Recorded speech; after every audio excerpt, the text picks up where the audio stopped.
Hello everyone. तो आज की इस वीडियो में हम डिस्कस करने वाले हैं प्रॉपर्टीज़ के बारे में। तो सबसे पहले हम जान लेते हैं प्रॉपर्टीज़ क्या होती हैं। Properties are variable and constant. Properties क्या होती हैं? ये वेरिएबल और कांस्टेंट होते हैं that are related to a particular, जो रिलेट करते हैं किसी पर्टिकुलर क्लास स्ट्रक्चर और इनमरेशन से। मीन्स हम किसी क्लास के अंदर वेरिएबल और कांस्टेंट को अगर डिक्लेयर कर दे तो उन्हें हम क्या कहते हैं? उन्हें हम कहते हैं प्रॉपर्टीज। और वो जो उस क्लास में किसी पर्पज से यूज़ हो रहे होते हैं, मीन्स वो रिलेट करते हैं उस क्लास से, तो उन्हें हम कहते हैं properties. Properties are use to define the characteristics. जो प्रॉपर्टी हम यूज़ करते हैं वो कैरेक्टरिस्टिक डिफाइन करती हैं उस क्लास की स्ट्रक्चर की, इनमरेशन की, जिसमें वो यूज़ होते हैं। यानी कि उसका जब हम क्लास का इंस्टेंस क्रिएट करते हैं तो जब इंस्टेंस हम क्रिएट करते हैं वो प्रॉपर्टीज़ के हेल्प से क्रिएट करते हैं। तो हमें क्या डिफाइन करते हैं? कैरेक्टरिस्टिक्स बताती हैं किसी इंस्टेंस के, क्लास स्ट्रक्चर और इनमरेशंस के।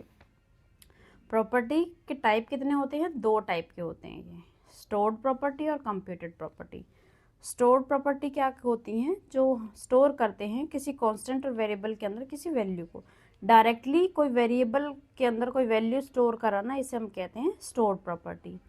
कंप्यूटेड प्रॉपर्टी कौन सी होती हैं? Computed property are use to calculate value rather than storing value. Means directly हम किसी वैल्यू को ना स्टोर करके उसमें क्या हम करेंगे, कोई कैलकुलेशन होती है,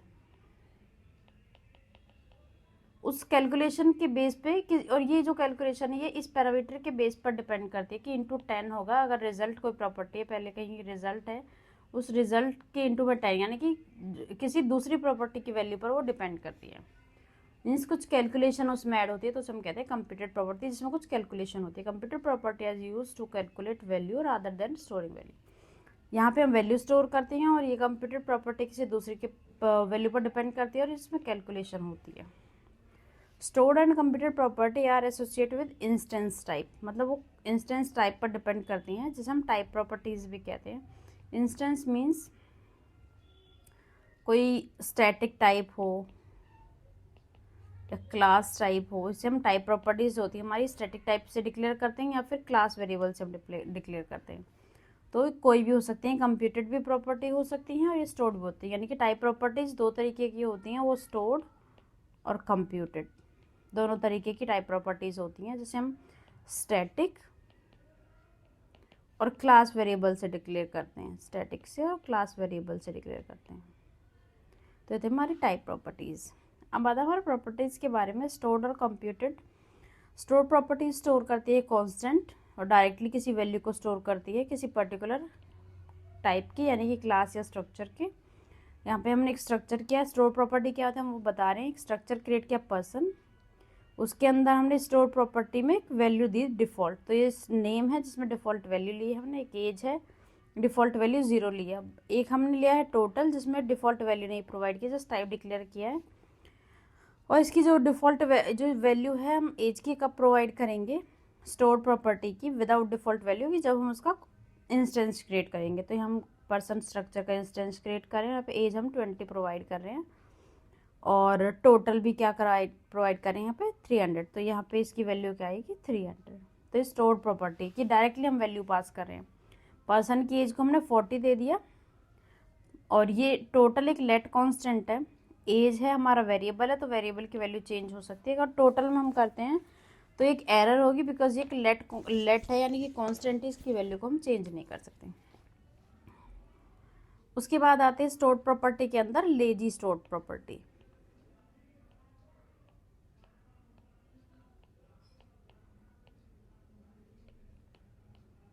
तो लेजी स्टोर प्रॉपर्टी क्या होती है कि जब भी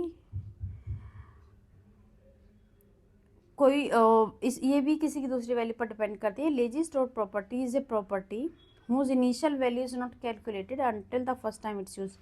जब ये प्रॉपर्टी पहली बार यूज़ होती है तब ये मेमोरी में अपना स्पेस लेती है, यानी कि तब वो कैलकुलेट होती है, तो उससे कहते हैं हम लेजी स्टोर प्रॉपर्टी। और जब ये यूज़ होती है तभी हम इसको इनिशियल वैल्यू प्रोवाइड करते हैं। Indicate lazy stored property by writing lazy keyword before its declaration. ये डिक्लेरेशन से पहले हमें लेजी कीवर्ड लिखते हैं। तो lazy var result equals to, और ये कुछ कैलकुलेशन पर डिपेंड करता है, इंटू 10। ऑलवेज अ वेरिएबल, ये हमेशा एक वेरिएबल होती है क्योंकि हमेशा चेंज होती रहती है।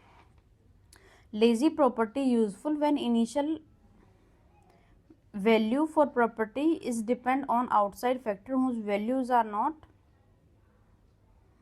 ये सेम चीज दो बार रिपीट हो गई। Lazy properties are useful when the initial value for a property is depend on outside factor. Means अगर कोई इनिशियल प्रॉपर्टी वैल्यू है वो किसी दूसरी वैल्यू पर या किसी फंक्शन पर डिपेंड है, किसी आउटसाइड फैक्टर पर डिपेंड होती है, और उसकी आउटसाइड फैक्टर्स की हमें वैल्यू नहीं पता है, जब तक कि उसके इनिशियलाइजेशन कंप्लीट नहीं हो जाती इंस्टेंस, यानी कि कोई भी हमने क्लास के अंदर कोई वेरिएबल, हमने कोई इनिशियलाइजेशन किया है किसी ऑब्जेक्ट का, और जब तक वो इनिशियलाइजेशन कंप्लीट नहीं हो जाती तब तक हमें उस आउटसाइड फैक्टर्स की वैल्यू नहीं पता है। और वो जो हमारी प्रॉपर्टी है लेजी, वो इनिशियलाइजेशन पर डिपेंड होती है, यानी कि कुछ अदर फैक्टर्स पर डिपेंड होती है, और वो तब तक कंप्लीट नहीं होती जब तक उस क्लास को इंस्टेंशिएट नहीं कर देते हम, तो वो यूज़फुल होती है उस केस में। और ये तब भी यूज़फुल होती है जब कोई हम हैवी या कंप्यूटेशनल एक्सपेंसिव सेटअप कर रहे होते हैं, जब तक हमें उसकी नीड नहीं होती है उस वेरिएबल की, तब तक हम उसे कैलकुलेट नहीं करना चाहिए, बिकॉज उसकी कंप्यूटेशन बहुत हैवी है और उसको टाइम और स्पेस दोनों लेता है।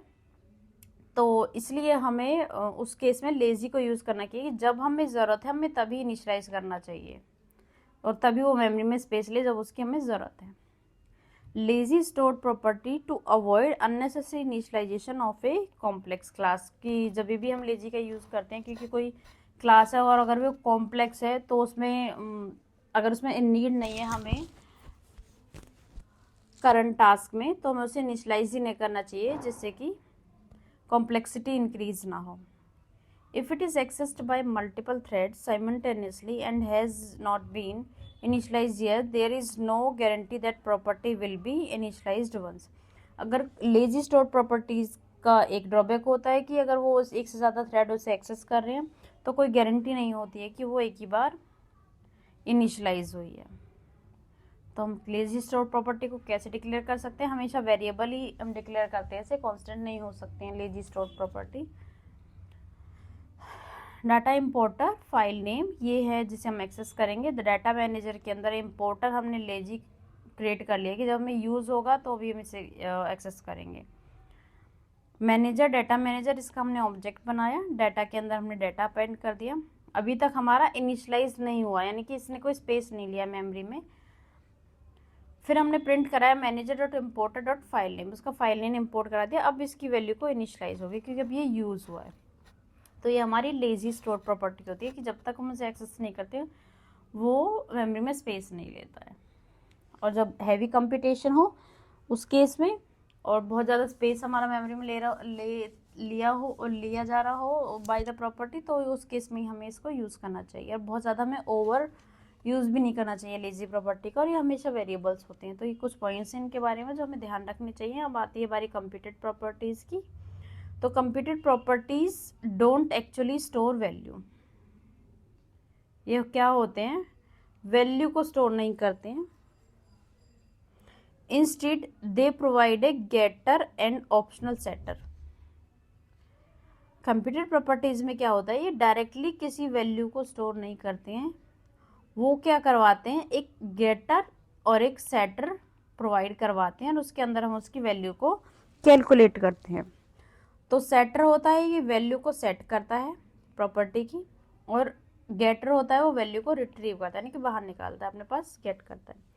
यहाँ पे हमने एक स्ट्रक्चर लिया है पॉइंट, इसमें एक्स वाई 0 है, एक साइज लिया जिसकी विड्थ हाइट भी 0 है। रेक्टेंगल एक हमने क्रिएट किया जिसमें ओरिजिन का और साइज, पॉइंट और साइज दोनों का पैरामीटर्स हमने क्रिएट किया, इंस्टेंस क्रिएट किया है।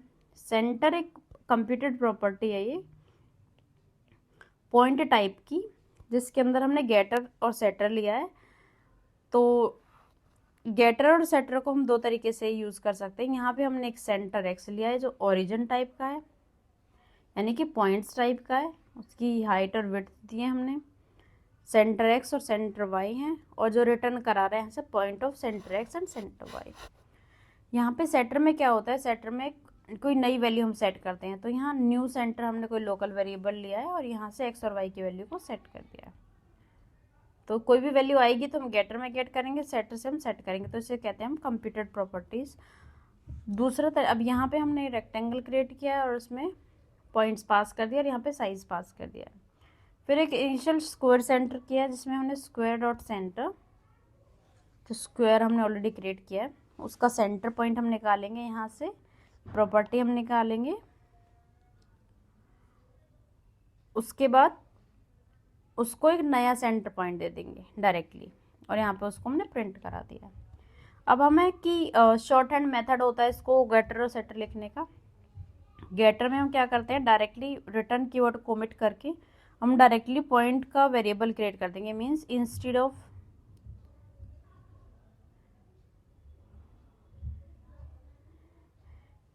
ऑफ डूइंग दीज थिंग्स हम डायरेक्टली इस चीज़ को यहाँ से रिटर्न करा देंगे, और जो भी ये वैल्यूज़ हम डायरेक्टली यहाँ पे पास कर देंगे और रिटर्न कीवर्ड को ओमिट कर देंगे इस केस में। तो ये शॉर्ट हैंड मेथड होता है। गेट के अंदर हमने सीधा ओरिजिन डॉट एक्स और वाई को यहाँ से हमने पास कर दिया, तो यहाँ पे रिटर्न कीवर्ड को हमने ओमिट करा दिया, रिटर्न लिखने की ज़रूरत नहीं है। सेटर में हम जो नेम ले रहे थे, यहाँ पे लोकल पैरामीटर एक ले रहे थे, यहाँ पे इसे लेने की ज़रूरत नहीं है। हम डायरेक्टली क्या करेंगे, डायरेक्टली यहाँ से उसकी वैल्यू को सेट कर दिया। और जब हम कोई लोकल पैरामीटर नहीं लेते हैं तो ये न्यू वैल्यू नाम से इसका parameter create automatically new value नाम से लेता है। थर्ड पॉइंट है read only computer property. Read only का मतलब है कि हम सिर्फ रीड कर सकते हैं, हम सेट नहीं कर सकते, यानी कि हम एक्सेस कर सकते हैं, सेट नहीं कर सकते। तो एक्सेस कर सकते हैं मतलब वो गेटर है, सिर्फ उसका गेटर होता है, ऑलवेज कुछ रिटर्न वैल्यू होगी ही होगी, कुछ वैल्यू प्रोवाइड करेंगे ही करेंगे। एक्सेस थ्रू डॉट के थ्रू हम एक्सेस कर सकते हैं और वैल्यू सेट नहीं कर सकते उसकी। ओनली डिक्लेयर विद वेरिएबल, और ये सिर्फ वेरिएबल की तरह डिक्लेयर करते हैं क्योंकि उसकी वैल्यू कोई फिक्स नहीं होती है, इनसे कांस्टेंट नहीं होता है। यहाँ पे क्यूबॉइड हमने एक स्ट्रक्चर क्रिएट किया, एक विड्थ ली, एक हाइट ली और एक depth Lee.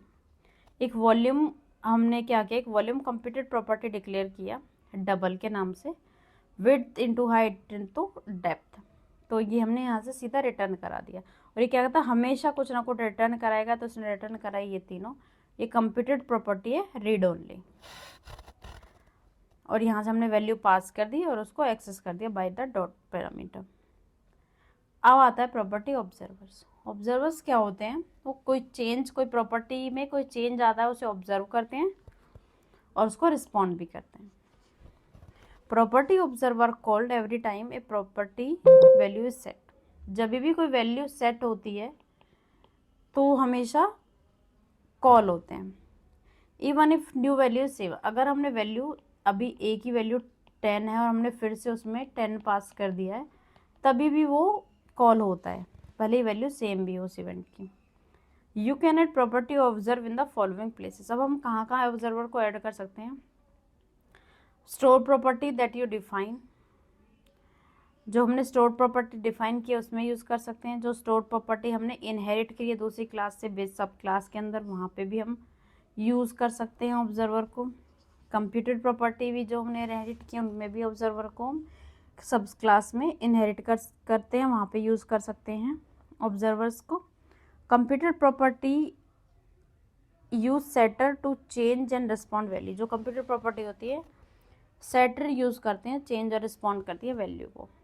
Observer on property हम कैसे लगाते हैं, विल सेट और डिड सेट। विल सेट जब भी कोई वैल्यू चेंज होती है या फिर स्टोर होती है उससे पहले कॉल होता है, और डिड सेट इमीडिएटली जब वैल्यू सेट हो जाती है उसके बाद कॉल होता है। जैसे ही वैल्यू में आया था कि वैल्यू चेंज होने वाली है तो उससे पहले, चेंज होने से पहले ये कॉल होगा, और जैसे ही वैल्यू चेंज हो गई तो उसके बाद डिड सेट कॉल होता है।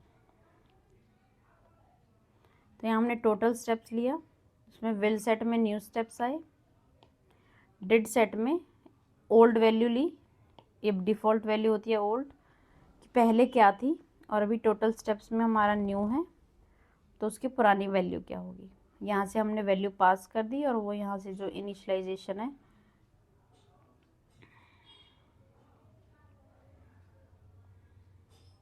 वो शो किया। यहाँ पे हमने वैल्यू को माइनस भी कराया है।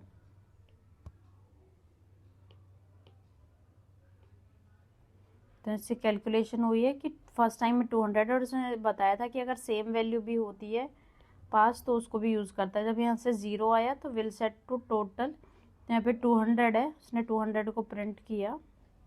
डिड सेट में क्या हुआ, अगर टोटल स्टेप्स ओल्ड वैल्यू है 0, टोटल स्टेप्स में न्यू आई है 200, तो ग्रेटर देन ओल्ड वैल्यू से 200 माइनस 0, तो ये 200 यहाँ पे आएगा। नेक्स्ट टाइम पे अब ओल्ड वैल्यू में आ जाएगा 200 और न्यू वैल्यू हमने पास करी थी 360, तो यहाँ पे 360 आएगा, यहाँ पे 360 आएगा और ये माइनस करी तो इसकी वैल्यू 160 आ जाएगी।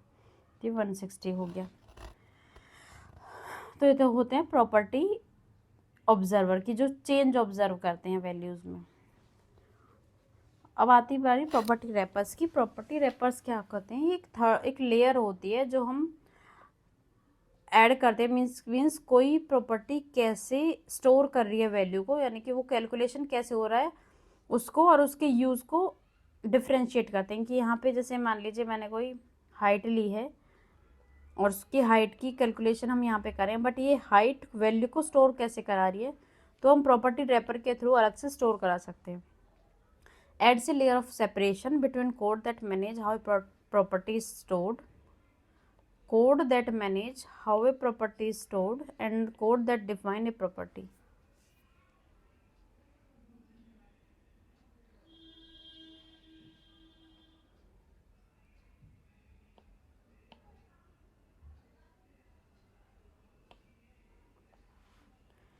तो ये मैनेज है प्रॉपर्टी रैपर,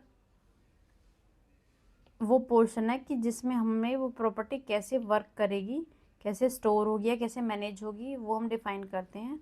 और अब ये यूज़ कैसे होगी वो डिफरेंट होती है इससे, यानी कि जहाँ हम यूज़ कर रहे हैं वो, और जो ये मैनेज कैसे हो रही है यानी कि वर्क कैसे कर रही है, वो डिफ्रेंशिएट करते हैं हम प्रॉपर्टी रैपर के थ्रू। तो प्रॉपर्टी रैपर हमने @ कीवर्ड डिक्लेयर किया, स्ट्रक्चर बनाया, नंबर 0 लिया, और प्रॉपर्टी रैपर्स में होता है एक रैप्ड वैल्यू होती है और एक प्रोजेक्टेड वैल्यू भी होती है। तो यहाँ पे रैप्ड वैल्यू को हम यूज़ करते हैं, प्राइवेट वैल्यू होती है नंबर हमारी, और रैप्ड वैल्यू जो हम यूज़ करते हैं अपने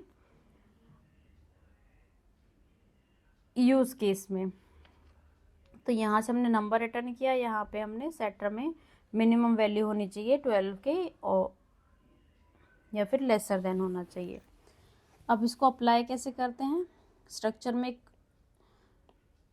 हाइट और विड्थ 2 पैरामीटर्स हमने यूज़ कर लिए। स्मॉल रेक्ट का हमने यहाँ पे ऑब्जेक्ट क्रिएट किया, देन उसकी हाइट को एक्सेस किया, हाइट की वैल्यू पास करी हमने यहाँ पे, देन हाइट को एक्सेस किया,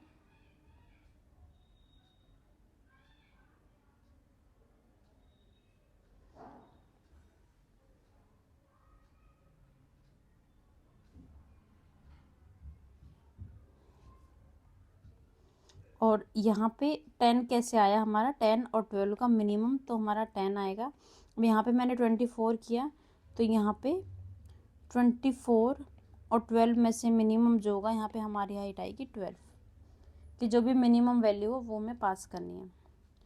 और हम इस तरीके से भी अपनी वेरिएबल्स को यहाँ पे क्रिएट कर सकते हैं। यहाँ पे हमने हाइट को as a wrapped value use किया है। अब आता है कि हम इनिशियल वैल्यू कैसे, यानी कि इनिशियलाइजर्स कैसे पास कर सकते हैं। तो यहाँ पे हमने एक मैक्सिमम लिया, एक नंबर लिया है, कि एक रैप वैल्यू क्रिएट की है, उस रैप वैल्यू में हमने मिनिमम यूज़ किया और उसमें मैक्सिमम को बाहर से हम पास करें।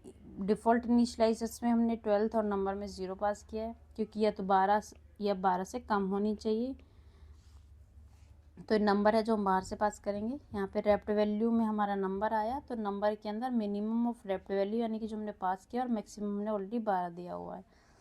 जब हम 2 वैल्यूज़ पास करें तो उसमें ये इनिशियलाइजर कॉल होगा, यहाँ से हमारी वैल्यू बाहर से आएगी रैप्ड वैल्यू, तो और मैक्सिमम बाहर से लाइक हमने यहाँ से पास किया 2 और 5, तो यहाँ से रैप्ड वैल्यू 2, मैक्सिमम आया 5, तो यहाँ पे 2 आया, और यहाँ पे रैप्ड वैल्यू 2, मैक्सिमम 5, तो मिनिमम कौन होगा 2, तो यहाँ से नंबर में यहाँ पे क्या आ जाएगा 2, अब हाइट में आ गया हमारे यहाँ पे 2, हाइट में मैंने 100 डाल दिया, तो मिनिमम ऑफ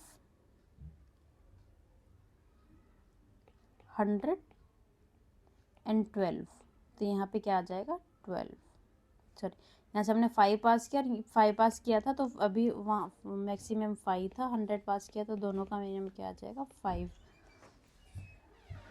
इस तरीके से हम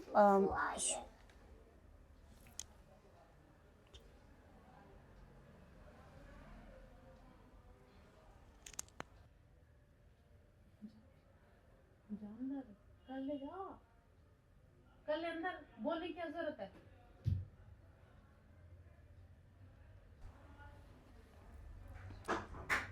एक होता है प्रोजेक्टेड वैल्यू प्रॉपर्टी रैपर्स के अंदर, तो ऑलरेडी हमने डिस्कस किया था रैप्ड वैल्यू।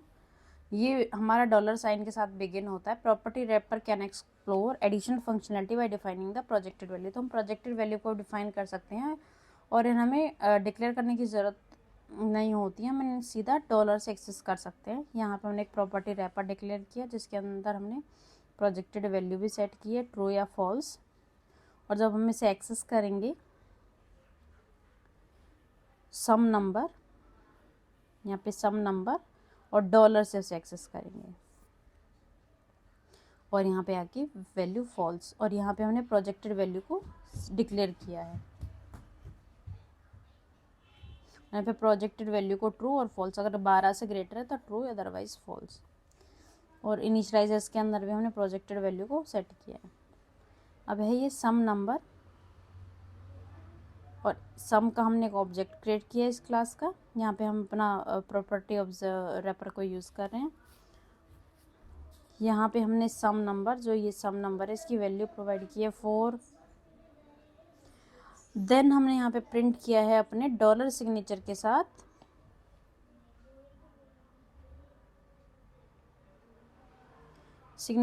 हमने यहाँ पे जिसकी वैल्यू हमें फॉल्स बताई है, क्योंकि वो 12 से अगर लेसर है तो वो फॉल्स होगा, अगर 12 से ग्रेटर है तो वो ट्रू होगा। तो यहाँ पे डॉलर सिग्नेचर के साथ हमने सम नंबर को यूज़ किया है। और ये सम नंबर कौन सा है, यहाँ पे सिर्फ उसको हम प्रोजेक्टेड वैल्यू की तरह यूज़ करेंगे, डॉलर के साथ यूज़ कर रहे हैं। डॉट सम नंबर ट्रू हो जाएगा क्योंकि ग्रेटर देन 55 है। तो ये थे हमारे प्रॉपर्टी रैपर्स। मीन्स उसकी जो कैलकुलेशन हम कैसे कैलकुलेट करते हैं वो डिफ्रेंशिएट होती है कि जिसे हम यूज़ कर रहे हैं उससे। वेरिएबल्स हमारे दो तरीके के होते हैं, global and local. Local variable किसी फंक्शन, स्ट्रक्चर, क्लास के इनसाइड में होते हैं, वो कभी हमारे लेजीली कंप्यूटेड नहीं हो सकते। ग्लोबल वेरिएबल हमारे लेजीली वेरिएबल्स की तरह हो सकते हैं और वो आउटसाइड द क्लास होते हैं और वो यूज़ होते हैं कॉमन यूज़ के लिए होते हैं। देन आता है हमारे पास टाइप प्रॉपर्टीज, जो हमने ऑलरेडी डिस्कस किया था। इनको हम दो तरीके से स्टैटिक और क्लास वेरिएबल के थ्रू डिक्लेयर करते हैं। तो हम कुछ एग्जांपल देखते हैं। स्ट्रक्चर के अंदर स्टैटिक वेयर, ये भी हमारा क्या है, टाइप प्रॉपर्टी है। स्टैटिक वेयर ये कंप्यूटेड टाइप प्रॉपर्टी है, तो यहाँ पे हमने कंप्यूट किया है इसको। ऐसे हमारी क्लास के अंदर होता है। क्लास के अंदर हम instead of static as a class variable भी इसे डिक्लेयर कर सकते हैं, और ये सिर्फ हम क्लास के अंदर ही कर सकते हैं, सो स्ट्रक्चर के अंदर नहीं कर सकते हैं। ये कंप्यूटेड है और ये स्टोर्ड है। फिर हम क्वेरी कर सकते हैं टाइप प्रॉपर्टीज़ का, और जैसे यहाँ पे हमने डिक्लेयर किया है ये सम स्ट्रक्चर, सम डॉट, उसको एक्सेस कर रहे हैं यहाँ पे और उसकी वैल्यू को प्रोवाइड करा रहे हैं। अब बेसिकली हमने आज प्रॉपर्टीज़ में क्या क्या पढ़ा है वो हम यहाँ देख लेते हैं। प्रॉपर्टीज़ में हमने पढ़ा है, प्रॉपर्टीज़ दो तरीके की होती हैं, स्टोर्ड और कंप्यूटर। उसके बाद स्टोर्ड प्रॉपर्टी में क्या क्या आता है, कांस्टेंट और वेरिएबल्स होते हैं। और स्टोर्ड हमारा लेजीली स्टोर्ड होता है, जो हमारा वेरिएबल्स होते हैं। ओनली वेर होता है हमारा लेजी, जो जब यूज़ होते हैं तभी उनकी इनिशियल वैल्यू कैलकुलेट होती है। कंप्यूटेड प्रॉपर्टीज़ क्या होते हैं, ये सेटर और गेटर होते हैं। इनका शॉर्ट हैंड सिंटेक्स होता है, इसमें हमारा डिफ़ॉल्ट नेम हम यूज़ नहीं करते हैं, और गेटर के अंदर हम रिटर्न कीवर्ड को ओमिट कर देते हैं। रीड ऑनली में सिर्फ हमारा रीड कर सकते हैं, यानी कि गेट कर सकते हैं। गेट कर सकते तो क्या होता है, सिर्फ गेटर ओनली होता है, सेट नहीं कर सकते हम। उसके बाद हमारे पास प्रॉपर्टीज़ में हमने देखा कि प्रॉपर्टी ऑब्जर्वर्स होते हैं और प्रॉपर्टी रैपर्स होते हैं। ऑब्जर्वर क्या होते हैं, जो ऑब्जर्व करते हैं किसी चेंज को, यानी कि विल सेट और did set. Will set call होता है सेट होने से पहले और ये immediately after setting the value. Property wrapper में हमारी दो चीज़ें हमने पढ़ी थी कि ये एक प्रोजेक्टेड वैल्यू होती है, रैप्ड वैल्यू होती है। रैप्ड वैल्यू होती है कि जिसे हम रैप करें यानी कि यूज़ करें, चेंज करें। प्रोजेक्टेड वैल्यू की जो चेंज आया है वो हुआ है चेंज या नहीं हुआ है, वो उसके रिगार्डिंग ट्रू या फॉल्स हमें वैल्यू देता है, और इसको हम डॉलर से एक्सेस करते हैं with the same name with the wrapped value. जिस वैल्यू को हम रैप कर रहे हैं उसी के साथ हम डॉलर सिग्नेचर यूज़ कर रहे हैं तो हम यूज़ कर सकते हैं। उसके बाद वेरिएबल्स दो तरीके के होते हैं, ग्लोबल और लोकल। ग्लोबल जो ग्लोबली डिक्लेयर होते हैं, लोकली जो किसी फंक्शन के लोकल स्कोप में यूज़ होते हैं। इसके बाद टाइप प्रॉपर्टीज़, जिसमें हम स्टैटिक और क्लास कीवर्ड का यूज़ करते हैं डिक्लेयर करने के लिए क्लास स्ट्रक्चर एनुमरेशन के अंदर। फिर हमने पढ़ा था कि quarrying and setting type properties, कि हम क्वेरी कैसे करते हैं डॉट सिंटेक्स से, और उसकी वैल्यू भी प्रोवाइड करते हैं through dot and equals to operator. तो ये था हमारा प्रॉपर्टीज़ के बारे में। नेक्स्ट वीडियो में हम प्रॉपर्टीज़ को रन करके देखेंगे कि कैसे हमने रन